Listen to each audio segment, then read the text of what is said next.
Tayo po ay manalangin. Tunay nga, Panginoon, na Ikaw ang aming pinupuri at binibigyan ng glory. Truly, Father, we thank You for such a day that we could honor You and praise You and even to listen to Your word. And so we ask for Your help and guidance. In Christ's name we pray. Amen. Maaari na po kayong maupo. At narito na po tayo sa ikalawang bahagi ng ating pag-aaral sa ika-23rd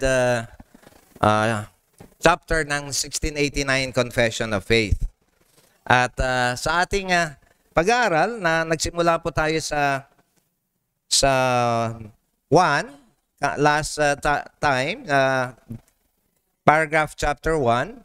At before going to paragraph number 1, we ask the question, ano pong ibig sabihin ng isang sumpa o panata? At ito po ay binigyan ng kahulugan ni Pastor Noel Espinosa, at ang sasabi po niya ay ang mga oaths or ang mga sumpa ay ito po ay isang mga pagpapahayag na ginagawa natin sa Diyos, at ang Diyos ang ating witness. Tapos naman po ang panata, ito naman po ay ginagawa natin sa Diyos lamang. Itong mga panata na ito. Kaya meron po tayong oaths, ito po yung sumpa, meron tayong vows, ito po yung mga panata.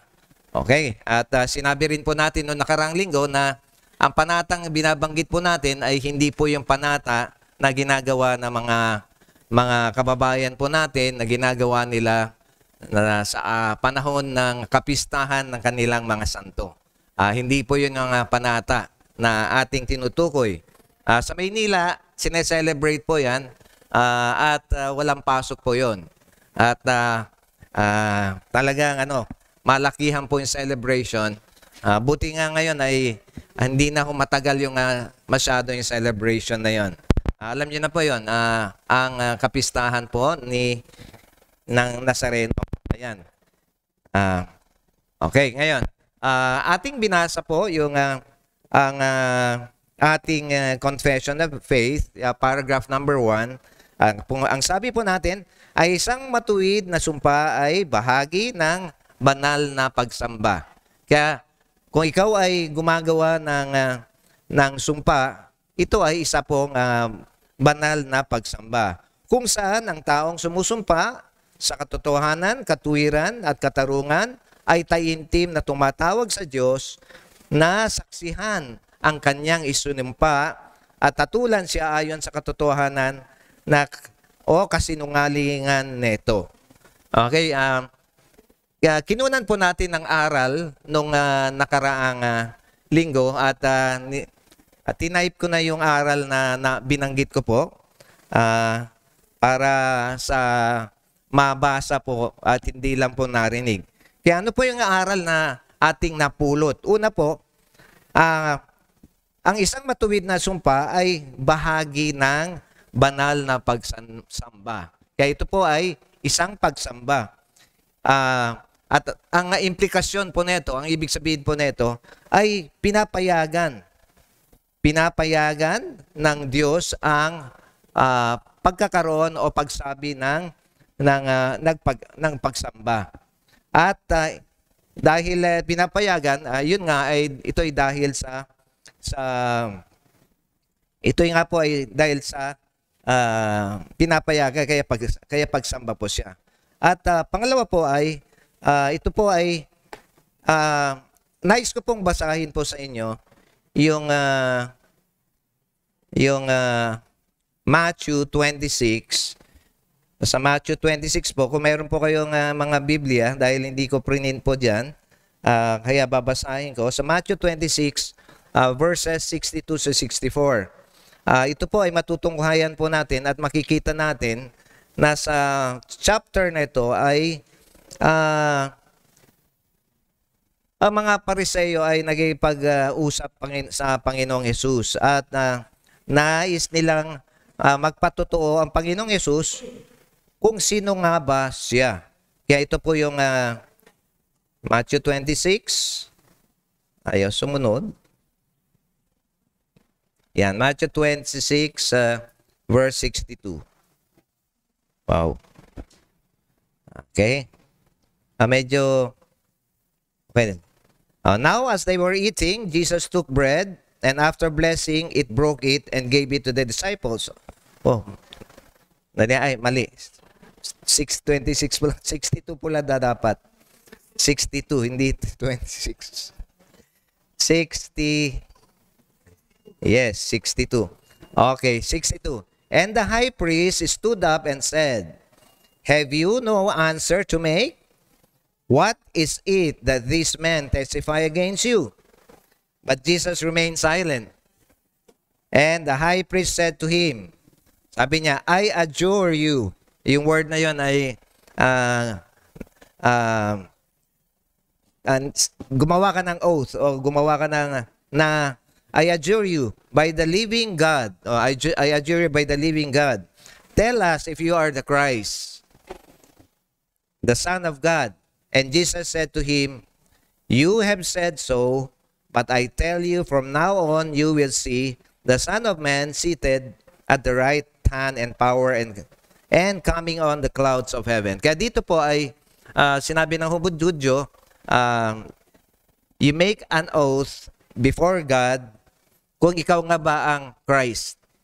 At umayon ang Panginoong Jesus. At sinabi niya nga siya po ang the Son of Man. The Son of God. Christ, the Son of God. Kaya dito pa lamang po sa pag-akod ng Panginoong Jesus at pagsumpa niya dun sa mga Fariseo ay pag-amin na pwede tayo na magbigay ng sumpa sa Panginoon. Sumpa in a good way, hindi yung sumpa na cursing po. Hindi po yan ang ibig sabihin natin. Okay, ngayon. So next, ito ay taimtim na tumatawag sa Diyos. Pagka tayo gumagawa po ng sumpa, ito ay isang solemn o taimtim na pagtawag natin sa Panginoong Diyos. Ito po ay, letter C, ito rin po ay pagkikilala natin na ang ating Diyos na nakausap ay totoong Diyos at siya ang maghuhukom sa anuman na ating sinumpa. Una sa lahat po ay ito ay ginagawa natin na pagsamba dahil kinikilala nga natin ng ating Panginoong Diyos bilang Diyos na buhay. Hindi po siya yung Diyos na nilalagay po lang natin sa isang tabi na kahit na ikaw ay nagtitinda at yung iyong pagkilo ng iyong mga bigas ay hindi tama, hindi nagsasalita. Kadalasan ganun po, sa mga tindahan, makikita natin, nandun yung altar. Nakikita. Nandun lang sa isang tabi, yung poon. Tapos, yung mga nagtitinda na may-ari, ay gumagawa rin naman ng kanilang kamalian sa mga pagtimbang. Na, tila ba, para sa kanila ay wala nga ang Diyos. Pero wala naman talaga, kaya nagagawa nila yun. Pero para sa atin, alam po natin na ang ating Diyos na nilalapitan ay isang buhay na Diyos. Okay? Ngayon, tignan po natin sa John 4 verse 23. John 4 verse 23. John chapter 4 verse 23. Okay, verse 23, it says, sabi po sa John 4:23, "But the hour is coming and is now here when the true worshipers will worship the Father in spirit and in truth, for the Father is seeking such people to worship Him." Okay, so, bilang Diyos ng katotohanan at bilang Diyos na Espiritu, tayo man ay sumasampalataya at ating sinasamba siya. Kaya, kung kanino tayo nagbibigay ng sumpa, alam po natin na ito ay ang Diyos na katotohanan at ang Diyos na Diyos na yeah, na espiritu. Spirit and in truth. Kaya para sa atin bilang mga Kristiyano, tayo ay nilalang ng Diyos bilang sa kanyang imahen, at tayong mga naligtas ay higit pa doon sa imahen dahil binigyan na sa atin ng katotohanan na makasamba sa Diyos na may katotohanan. Kaya anuman ang sumpa mo, ito ay reflection ng iyong pagkatao bilang isang Kristiyano. Kaya kung ikaw ay totoong Kristiyano, dapat totoo ka rin sa harapan ng Diyos. Okay? Kaya anuman ang iyong sabihin sa harapan ng Diyos ay totoo. Ayan, let's proceed to the next. Okay. May ibang pangalan po ba na tayong pwedeng sambahin o tayo magbigay ng ating sumpa? Very common po yung question. Meron po ba dapat? Para sa atin po, wala na po tayong iba pa. Kaya sabi po ng ating Confession of Faith, ang sabi po niya diyan ay ang pangalan ng Diyos lang ang tanging maaring panumpahan ng mga tao, at iyon ay gagamitin ng isang may banal na takot at pitagan. Kung kaya ang panunumpa ng walang kabuluhan o walang ingat sa pamamagitan ng maluwalhati at kilabot na pangalang yaon o panunumpa sa pamamagitan ng anumang mga bagay. May second stanza. Pero diyan po lamang ay masasabi po natin walang ibang pangalan na binigay. Paano naman sa ibang mga relihiyon? Di ba marami po silang pinanunumpaan? Okay. Naalala ko po nung ako ay bata pa, yung malapit lang po kami nakatira sa sa Malacanang Palace. Doon sa malapit doon sa Malacanang Palace, meron po doon yung St. Jude na church. Alam niyo naman yung mga nagsisimba po doon sa St. Jude. Ang kahilingan nila doon ay magkakaroon ng partner sa buhay. Yan, St. Jude. Kaya yung aking mga binatang mga pinsan, doon palagi nagbibigay ng kanilang mga panahata doon kay St. Jude. St. Jude Tadeus po yata yun. Pero yun po yung aking Kaya yun po madalas. Pero wala po tayong pinipili. Maliban lamang ang pinipili natin kung saan tayo magbibigay ng ating panata ay sa ating Panginoong Diyos. Sa pagbibigay ng partner, hindi ho kailangan ng at hindi rin kailangan pumunta sa sa Ubando, Bulacan. Ay, tama ba? Ubando ba 'yan? Okay. Yun naman para sa magkaanak. Kaya marami pong mga pinanunumpahan ng ibang mga relihiyon na kung iisipin po natin ay nag-iisang Diyos lamang po ang buhay na pwede natin humiling o maibigay ang ating panunumpa. Okay? Ngayon, ituloy natin po. Ay makasalanan ang pagsumpa sa ibang mga pangalan na hindi naman ang pangalan ng Diyos. Kasalanan at dapat kasuklaman, ngunit sa may bigat at mahalagang bagay upang patunayan ng katotohanan at wakasan ng lahat ng alitan.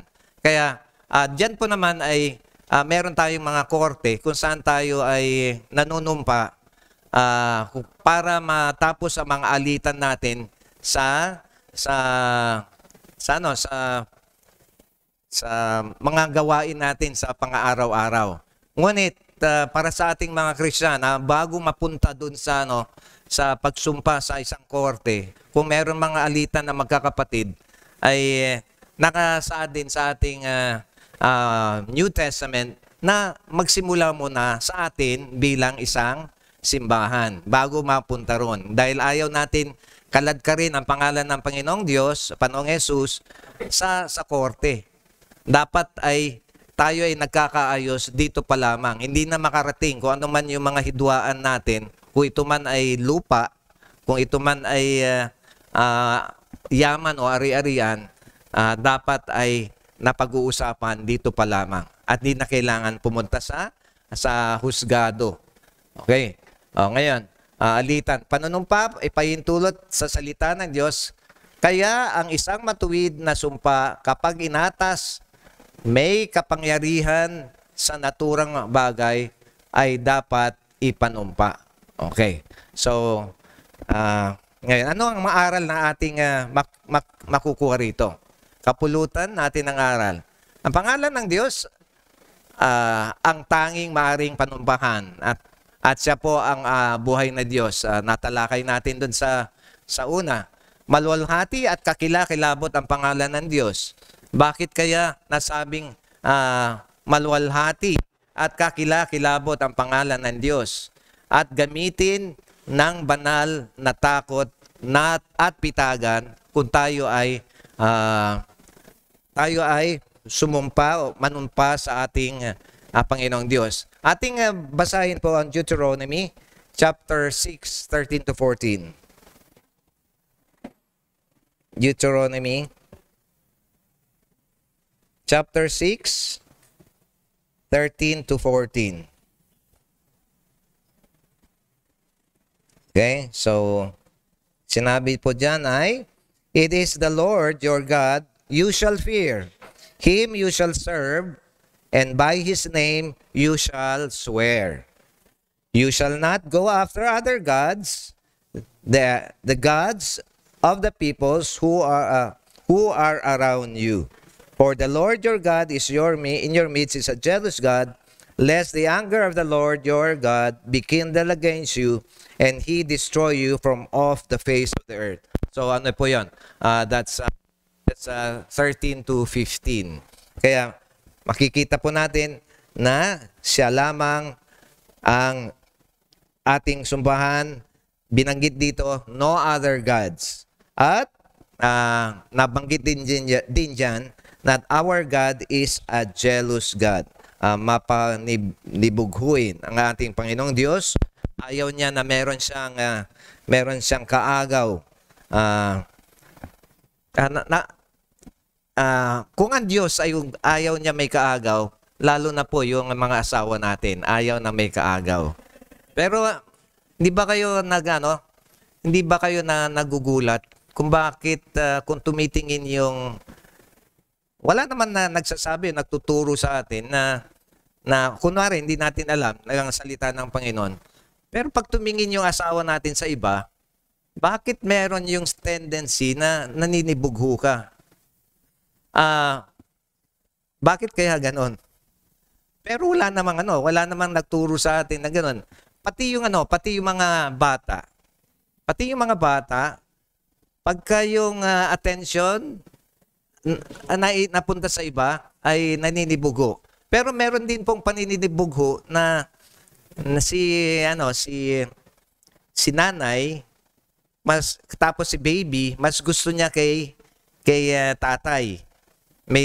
At meron panibugho na nakatago si mami kahit konti. Meron pong ganon. Pero ganon pa man, ang panibugho ng ating Diyos ay masidhi, lalo na kung tayo ay tumitingin sa mga ibang Diyos-Diyosan. Kaya yun po ang dapat nating katakutan, ang panibugho ng ating Panginoong Diyos. Dahil ang panibugho niya, pagka hindi tayo humingi ng patawad doon, ay ang kalakip nun, ay ang katumbas nun ay ang kanyang pagpaparusa. Okay? So, next. Let's read also Jeremiah 5:7 to 9. So, reading from Jeremiah 7:5 to 9. Jeremiah 5:7 to 9. Ay. 5. Tama ba yan? 7 to 9. Okay, reading. Then I will let you dwell in... tama ba yan? Jeremiah. Okay. Mali pala. Okay. I will go to the great and I will speak to them, for they know the way of the Lord, the justice of their God, but they all alike has broken the yoke and they had burst. Parang mali, hindi, parang iba. 5. And they had burst the bond. Therefore, wow, mukhang mali po yata yung aking ang aking text na nakopya. But anyway, ang ibig sabihin pa rin po ay dapat tayo pa rin ay kilalanin natin ang Panginoong Diyos dahil siya ang Diyos na nagbibigay ng biyaya sa kumikilala sa Kanya at nagbibigay ng parusa sa sino mang hindi kumikilala sa Kanya o hindi tutuparin ang Kanyang sumpa o panata.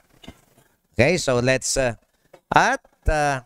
kaya ang panunumpan na walang kabuluhan o walang ingat ay hindi nararapat. Meron po bang mga panunumpa na walang kabuluhan o hindi nararapat?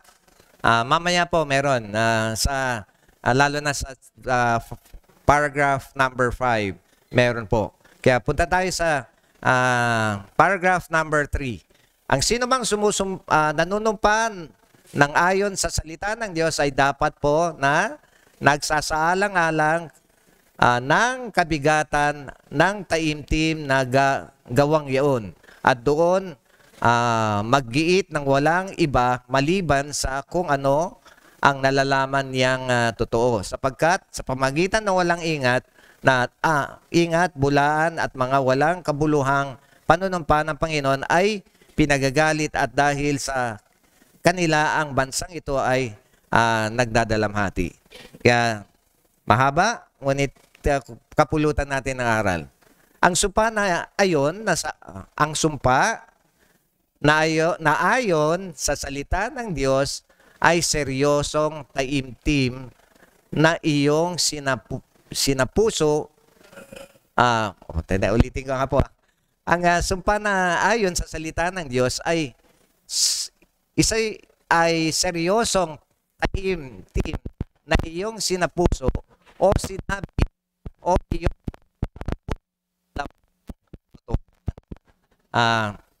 ang ibig sabihin lamang po yan ay bigyan natin ng kabigatan o seryoso sa mga solemn oath na ating ginawa. Tayo gumagawa ng mga solemn oath na solemn oath or taimtim at dapat natin to tignan na may kabigatan. Bakit natin tinitignan na may kabigatan o seryoso? Dahil lamang ay meron pong biyaya at merong pagpaparusa. Okay? Yan po yung sinasabi niya. Okay, let's read Exodus 20 verse 7. Exodus 20 verse 7.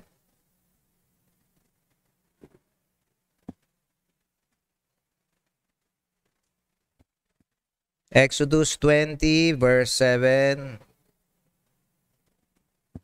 Okay, ang sinasabi, you shall not take the name the Lord your God in vain, for the Lord will not hold him guiltless who takes his name in vain. So yan ay dapat bigyan natin ng kaseryosohan. At tignan po natin na tayo ang mga taimtim na panumpa o sumpa na ating sinabi ay dapat panghawakan natin. Nais kong sabihin po na sa isang korte, tayo po ay pinasusumpa. Dapat yung sinumpuan mo na yon sa korte na ginawa mo sa harap ng tao, ngunit hinahayaan natin na ang Diyos ang umatol sa atin sa mga sinabi natin, dapat yung mga sinasabi natin ay mga may katotohanan lamang. Itong mga pinanumpahan natin, ito ay seryoso na ginagawa at taimtim natin ginagawa. Yan ay sa korte. Pero yung iba na tayo rin naman ay meron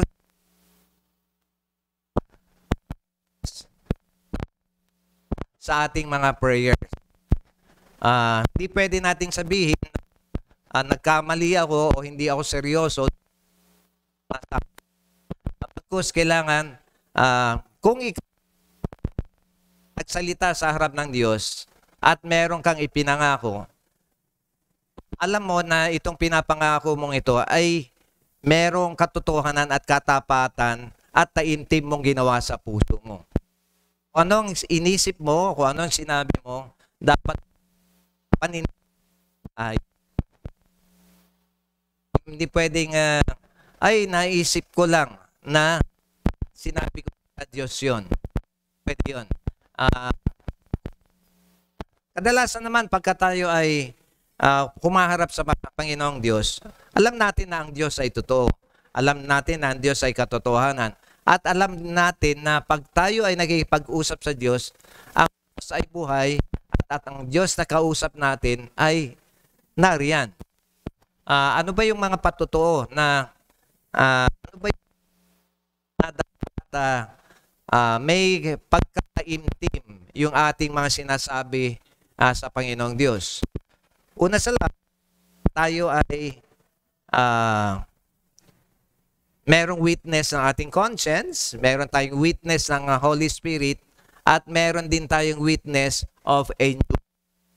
Dahil sa witness na ito, ay mas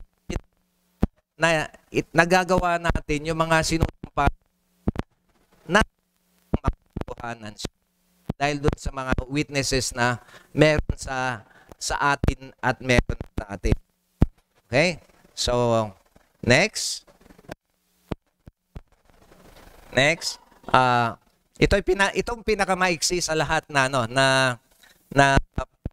paragraph at masyado ang isang sumpa ay dapat gawin sa linaw at karaniwan ng mga salita ng walang pagpapalabo o tinatago sa isip. So dapat ang hindi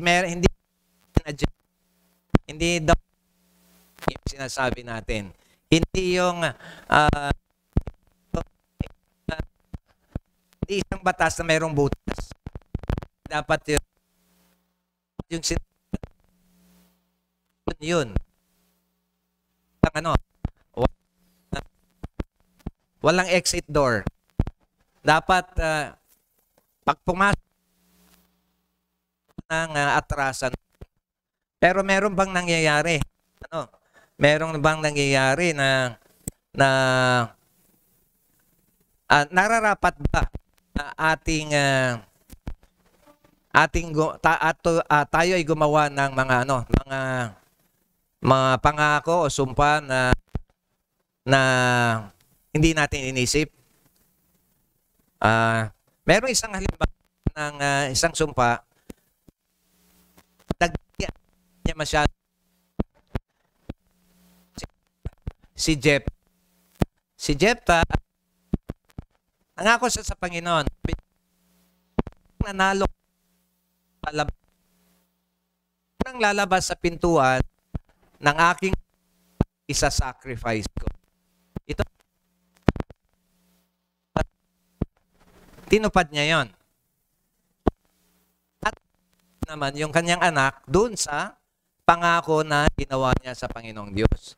Kaya lang ang ano dito, pagtatalo po rin, sacrifice ba yung yung ginawa ni Jephthah? Ito ba ay human sacrifice or ito ba ay sacrifice to serve the temple? To serve the temple. Tayo ay sumusumpa at gumagawa ng sumpa, dapat ito ay hindi nagkakaroon ng hindi dapat may kasalanan. Kaya sa naniniwala ko doon sa mga mga patuto ng ibang commentators na ang ginawa ay isang sacrifice of celibacy at ito ay for the daughter to serve the temple for a lifetime without any marriage. Yun ang aking personal na pagtingin din doon.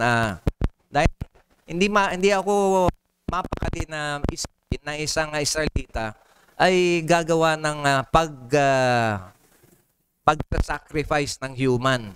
Dahil ito ay kasalanan at ito rin yung inaayawan ng Diyos doon sa mga karatig na mga nations. Yung pag-sacrifice nila ng kanilang mga anak sa Baal. So kaya sa akin ang leaning ko sa binigay niya yung kanyang anak para mag sa temple. Meron pang isang merong isang nag-vow na nag-serve din sa temple. Kilala niyo sino? Si Hannah. 'Di ba nag-vow si Hannah na si Samuel pagkabigyan siya ng anak dahil matagal na hindi nagkaroon anak si Hannah, asawa ni Elkanah.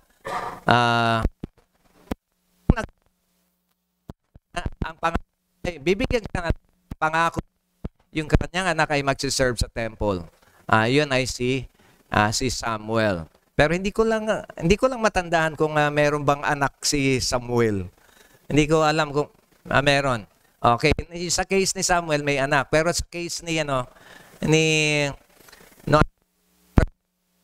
walang nabab, pero sabi lang ay humingi siya ng permiso sa kanyang ama. Hayaan niyo muna ako, ama, na mag-celebrate o yung last days ng aking pagiging virgin. Pero hindi naman ibig sabihin na pagka nag-serve na sa temple ay impure na siya. Siguro ay dahil nga ay maring hindi na siya mag-aasa serving sa temple na yon. Okay? So,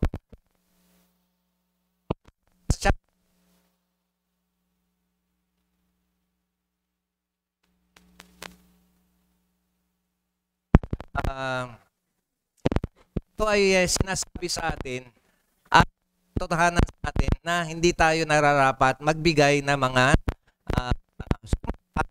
o pangako sa ginawa. Okay? So next slide and chapter 5 verse 5. Ito naman po ay basahin ko po ang panata at anumang nilikha bagkos ay sa Diyos lamang. Mga unang mga paragraphs ay dapat gawin at isagawa ng may banal na pag-iingat at katapatan. Nabanggit na rin po ang monasteryong panata tungkol sa habang hindi pag-aasawa, inaangking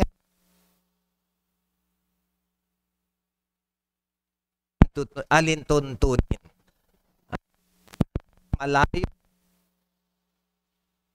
ng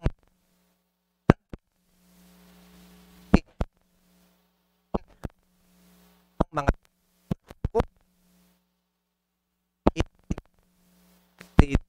ng kanyang sarili. Kaya kita natin verse 5 na to.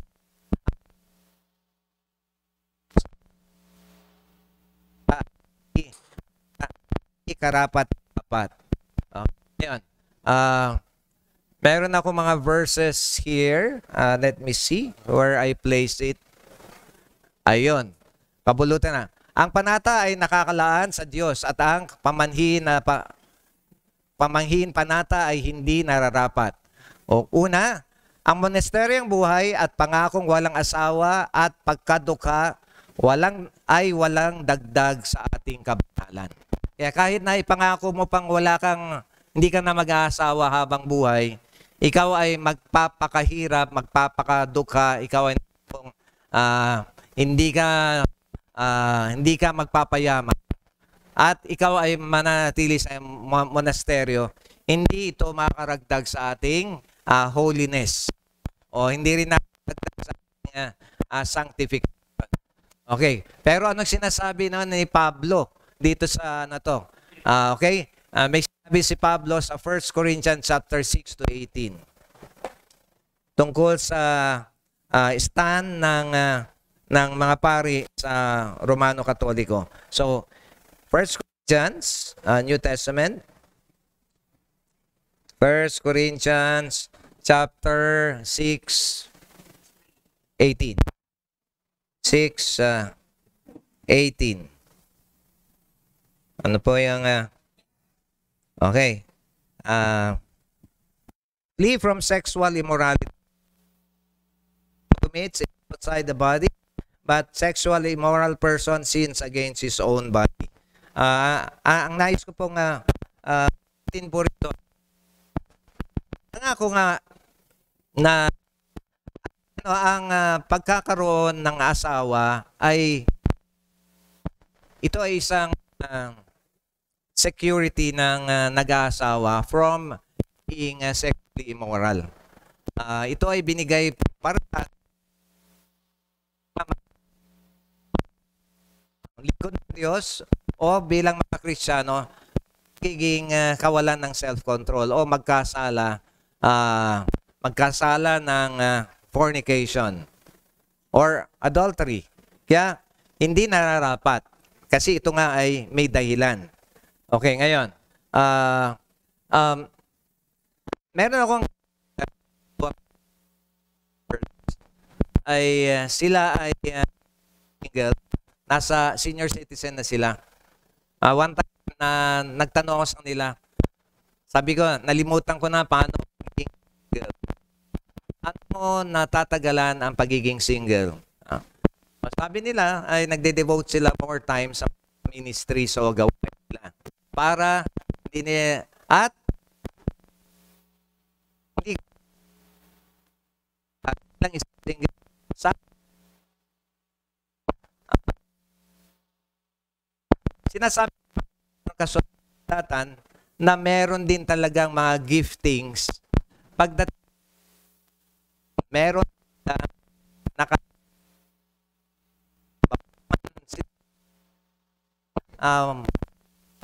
ang mag na hindi sila nalulok o hindi sila nagkakasala. Kung ikaw yon, kung hindi ikaw yon, pero yun talaga sabi ni Paul. Okay, ngayon sa 1 Timothy 4:3, okay, 1 Timothy 4:3, sabi po 1 Timothy 4:3. Sige, basahin ko na lang po. 4:3. Who forbid men, medyo akit na lang po yata ako muna. Sa verse 1. Now the Spirit expresses that in time some will depart from the faith by devoting themselves to deceitful spirits and teachings of demons, and through the insincerity of liars, whose consciences are seared, who forbid marriage and require abstinence from foods that God created to be received with thanksgiving by those who believe and know the truth. Okay? So, sabi po natin, meron po talagang ang pagkain ay biyaya sa Panginoon. Ang being married or given to marriage ay biyaya rin ng Panginoon. Kaya, pero merong mga sa panahon natin nagsasabing bawal mag-asawa, bawal ang mga pagkain na yan. Hindi dapat natin tignan mga bagay dahil okay. Now, Ephesians pagdating naman po sa ating yaman. Okay. Ephesians sinasabi si Ephesians 4:28. Ephesians 4:28. Anong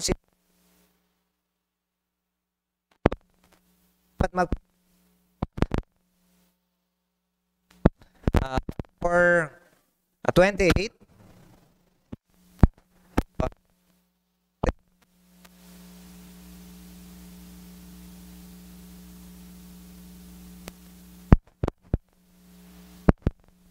Oops.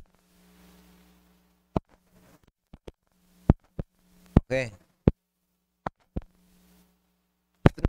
First, rather let him labor, doing honest work,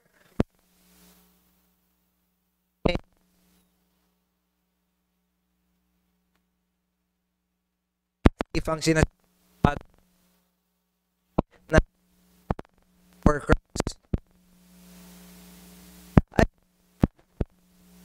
pag ano foolish rich man ng uh,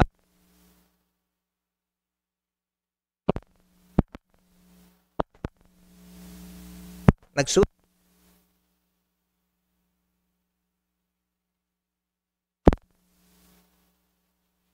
ay katulad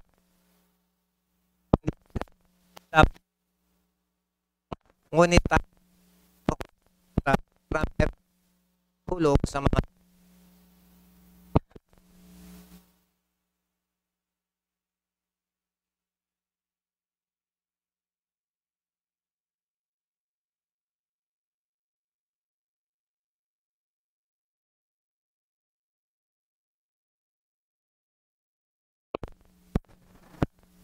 kasama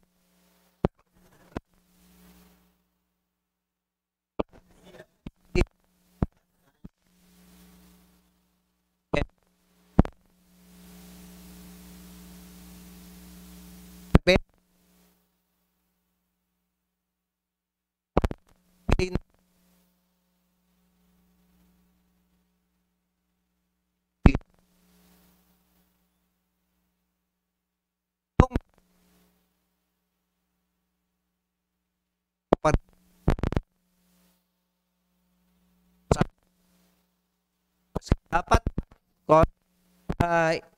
ano i-share mo at inisip mo i-share patuparin mo kung ano mang nais mong i-share. Wala naman nagsabi sa kanila.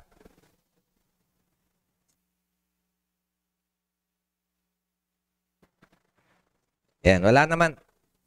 Okay, dito. Wala naman nagsabi sa kanila na ibenta yon, kusa nila. Kaya lang, hindi na narapat nilang nagtago pa. Dapat binigay na nila lahat. Para sa ating panahon na to, ay magtrabaho tayo. Hindi naman dapat ibenta natin lahat. Dapat lang talaga mag-share lang tayo. Yun lang ang ating para sa ating panahon. Hindi natin alam gaano sila kayaman, pero sa ating nagtatrabaho at kumikita, kung ano ang ating kayang ibigay o i-share. Okay? Ano naman ang sinasabi ng 1 Corinthians 7:23? Okay, yun ang nabanggit ko kanina. Yung each person has his own gift. Mayroong mga tao na eunuch sila, eunuch o eunuch by the will of their masters. Meron din man eunuch na by their own will para makaserve sila sa Panginoon better. So, kung ano ang gift mo ay yun ang ibigay mo. Hindi mo kailangan mangako na habang buhay na ikaw ay maging single. Pero kung gift mo ang pagiging single, mabuti para sa iyo yun. Pero kung hindi mo gift ang pagiging single, hindi yun makakabuti sa iyo dahil open naman ang Panginoon na ikaw ay mag-asawa. Okay? So, next. Okay, so yun mga chapters and verses. Okay? Wala na pala. Kaya, ano po yung aral dito sa making some oaths and panunumpa? Ang aral nating dapat gawin dito ay meron tayong mga isinumpa na sa ating pinangako na sa ating Panginoong Diyos, hindi tayo aware. Dapat maging aware tayo kung ano man ang sinumpa o prenamis natin sa Panginoong Diyos. Dahil ang panunumpa na yan ay hindi ka makatakas dyan. Ngunit paano naman kung ikaw ay nanumpa at nagkamali ka sa sumpa mo nung ikaw ay unbeliever pa? Meron naman kapatawaran doon. Lalo na kung ang sinumpa mo ay isang makasalanan na sumpa na hindi naman gusto ng Panginoon yon. Dapat mong ihingi ng tawad dun yung sa mga sinumpa mo. Paano naman kung yung sumpa mo ay hindi naman makasalanan at pwede naman? Yun ay nararapat mong gawin dahil isinumpa mo sa harap ng Diyos mga yon. Kayo lamang po nakakalam ng ano mga sumpa nyo ay yung pinangako sa Panginoong Diyos, ano yung mga panata na ginawa nyo sa Kanya, at kayo rin po nakakaalam na dapat nyong bigyan ng katuparan yung mga naisumpa nyo na yon. Kadalasan po sa mission conference, lalo na kung kayo ay ako po ay galing sa Fundamental Baptist. Merong mga mission conferences at meron mga hinihingi sa inyong promises. Mission promises. May mga mission promises na hinihiling doon. Dapat namang kalimutan yung mga mission na promises na ginawa nyo noon dahil kayo ay nasa Reformed Baptist na. Para sa akin, personally, ay hindi ko siya kakalimutan. Kung meron akong panahon pa, aking gagampanan. Dahil yun ay naipangako ko. Pinangako mo yun nung ikaw ay isang kabataan at aware ka dun sa mga pangako mo na yun. Yung promises mo na yun. Okay? Ako aware ako dun sa promises ko na yun at hindi ko ginawa yun na rush o hindi ko ginawa yun na sinabi ko lang. Kaya meron pa ako isang unfulfilled promise. Pero yung isang promise ko yon ay nandito na ako ngayon. Still keeping the promise. Yung isa hindi ko pa fully nagagawa. Pero looking forward to it. Yan. Kaya tayo ay punong-puno ng promises before God. Let us fulfill them and receive the blessing from God, or receive His punishment and not fulfill them. If we will not fulfill them. Kaya doon na tayo doon sa biyaya na isa sa katuparan natin yung mga pangako na yon. Hanggang doon na lamang po ang next week. Hopefully pagbigay ako ng linaw o kaalaman at hindi ko ginulo yung isip ninyo patungkol sa sa lawful oaths and vows. Okay? Sige. Hindi lang ako masyadong conventional sa aking pagtuturo. Hindi ako masyadong conventional. Okay, so meron pang katanungan po? Yes, brother. Yes, bro.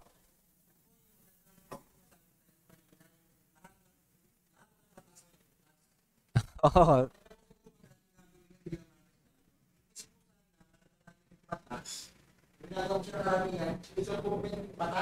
Oh.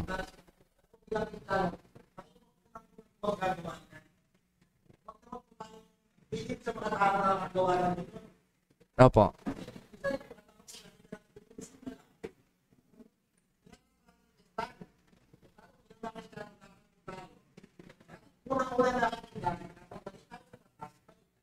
Oh.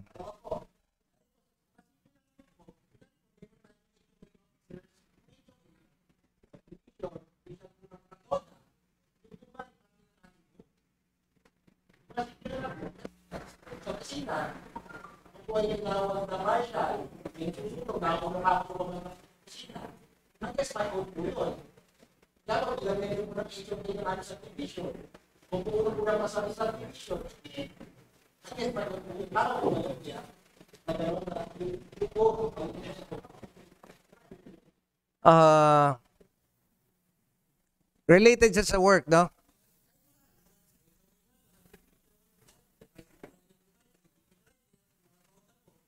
Okay, para sa akin parang hindi ko alam kung pwede ko sabihin oath yun, pero parang more on moral obligation sa tingin ko yung moral obligation, kagaya ng driver, mayroong moral obligation sa safety ng kanyang mga pasahero, at sa school naman, meron tayong moral obligation Pwede ko na rin sabihin siguro, dahil teacher, meron akong moral obligation na pangalagaan yung mga estudyante ko at bilang isang, sa tawag nila, loco parentis, bilang ikalawang ama sa eskwela na aking mga estudyante, hindi lang moral obligation, kundi kasama sa aming katungkulan na pangalagaan yung aming mga estudyante sa sakunaman o anuman mga pangyayari. At mukhang yon, kasama sa aming sinumpahan yon. Saka kami, kasama yung oath na yon. Pero salamat na huwag tayo mag-circumvent sa anumang mga laws na meron tayo. Yun ang mahirap sa pagiging Kristiyano. Lalo na kung tayo lumaki sa simbahan, merong masyado tayong to the book or to the letter na hirap natin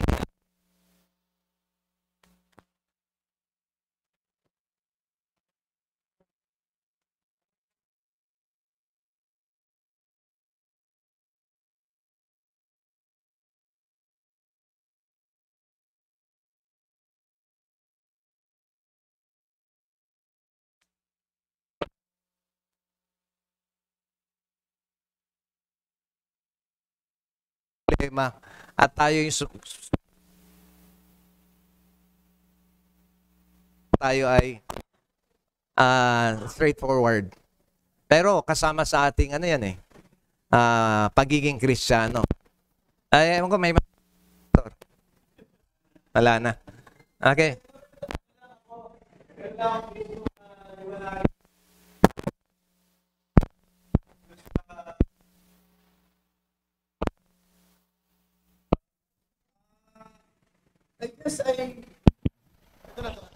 I guess I believe I follow your interpretation pagdating doon sa ano ba yung oath ni Jephthah, no? Sino man, oo. Sino man lumabas. Medyo struggle lang ang marami diyan. In fact, major interpretation would say talagang sinacrifice yung yung kanyang anak. Pero that is something unlawful sa bayan ng Israel na isacrifice ang isang tao, no? So, isa lang naman na nakita natin sa Bible na muntikan na nga na masacrifice is Isaac at saka si Abraham. Pero I believe na yung ginamit na sakripisyo doon sa anak niya is a perpetual virginity. Ang ibig sabihin, isa sa mga hangarin ng mga Israelita nung unang panahon na manggaling sa kanilang linya ang Mesaya. Opo. Pero kung halimbawang na ang nag-iisang anak mo na babae pa magiging perpetual sa kanyang kalalagayan bilang hindi na mag-aasawa, it means wala nang pag-asa pa na ikaw ay mapapabilang pa sa line ng messianic lineage. So the point is, for Jephthah, it was indeed a sacrifice not to be in the line of the messianic lineage. So yun lang. Thank you. Salamat, Pastor.